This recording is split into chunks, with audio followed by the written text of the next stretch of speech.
भारत देश को सामाजिकता, राजनीतिकता, आर्थिकता, धार्मिकता तथा जातीयता से आज़ादी मिले आज 78 साल हो गए हैं। पूरा देश आज़ादी का अमृत महोत्सव मना रहा है। सैकड़ों वर्षों का संघर्ष करके आज हम खुले वातावरण में सांस ले रहे हैं।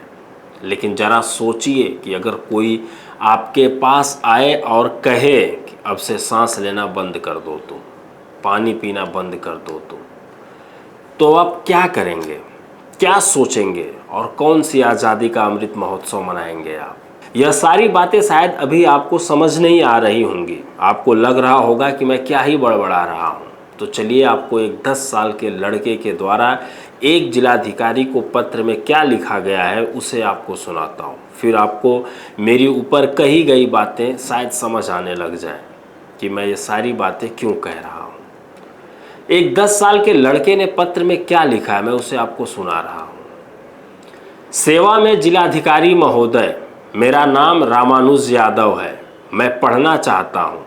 जब भी एडमिशन के लिए जाता हूँ तो मास्टर साहब गाली और धक्का देकर भगा देते हैं। कहते हैं कि पढ़ लिख कर कौन सा मुख्यमंत्री बन जाओगे, जाओ खेत में भैंस चराओ, काम करो।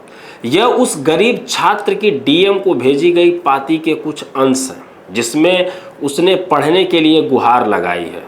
उत्तर प्रदेश के गोंडा जिले के लब्बा टेपरा के खोदीपुरवा का रहने वाला यह बच्चा शुक्रवार को साइकिल से गोंडा आया और अफसरों से अपना दर्द बयां किया, क्योंकि जिलाधिकारी महोदय उस समय अपने ऑफिस में नहीं थे। मीडिया वहां पर गई और मीडिया से बात करते हुए रामानुज ने बताया कि जूनियर हाई स्कूल लब्बा टेपरा में कक्षा 6 में वहाँ के प्रधानाध्यापक प्रवेश नहीं दे रहे हैं उसे। उसने कहा, मैं जब भी स्कूल जाता हूँ तब मास्टर साहब मुझे मारकर और गाली देकर भगा देते हैं। आज जब नहीं रहा गया तो डीएम सर से मिलने आ गया। वो नहीं है तो ऑफिस में प्रार्थना पत्र दे दिया है और वो लड़का बोल रहा है कि मैं हर हाल में पढ़ाई करूँगा, चाहे जो करना पड़े। रामानुज ने आगे मीडिया से बात करते हुए बताया कि प्रधानाध्यापक उसे 7-8 दिनों से स्कूल से भगा रहे हैं। इस घटना के बाद जब मैं अपने पिता देवी प्रसाद यादव और बाबा को लेकर स्कूल गया तो भी मास्टर साहब ने गाली देकर फिर भगा दिया और धमकी दिए कि मेरे यहाँ रहते हुए तुम्हारा एडमिशन इस स्कूल में तो नहीं होगा। देखता हूँ कि तुम कैसे एडमिशन लेते हो और कैसे तुम पढ़ाई करते हो।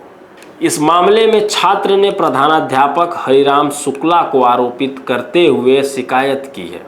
बात जब मीडिया में आई तो बीएसए शिवेंद्र सिंह ने कहा कि शिकायत गंभीर है, मामले को देखने के बाद ही कुछ कह सकेंगे। उन्होंने कहा कि प्रधानाध्यापक को नोटिस भेजी जा रही है।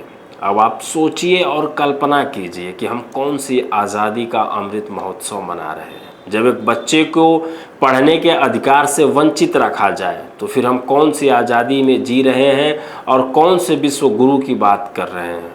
पहले देश के भीतर काम करने की ज़रूरत है, उसके बाद देश के बाहर सोचिए और काम कीजिए। रामानुज यादव जैसे हजारों बच्चे हैं जो रोज़ किसी न किसी समस्याओं को फेस करते हैं, जिनका वो सामना करते हैं, लेकिन सरकारें केवल राजनीति करने में पड़ी हुई हैं। कोई भी सरकार इस तरीके के किसी भी मुद्दे पर अपनी जुबान नहीं खोलती है। देखना यह होगा कि बीएसए साहब क्या करते हैं और रामानुज यादव को एडमिशन मिलता है या नहीं मिलता है।